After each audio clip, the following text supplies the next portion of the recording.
Hello guys, welcome back to our YouTube channel. So in today's video I'm going to be showing you how to install and set up Remini on your Android device. So to do that, open your Google Play Store, then search for Remini.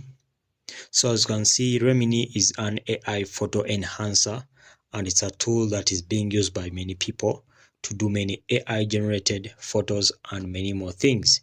So after installing it, as you can see, I already installed it. Come and tap on the open button there. So basically I'm now opening my Remini application. So as you can see, my Remini application doesn't have access to my photos and videos, but as you can see, I already went into the pro version, or I already subscribed to the pro version. If I come to settings here, then I come to my subscriptions over here, you can see that I already subscribed, and I can even cancel subscription.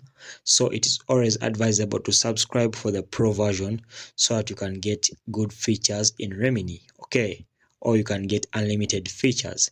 So after installing it, basically come and tap on this button that says give access. So you tap on that button, then you say allow. So basically I have given access to Remini to access my photos and videos. So that's how to install and set up Remini on your Android device. Thank you for watching. Ensure to subscribe to our YouTube channel and leave a like if you found value in this video.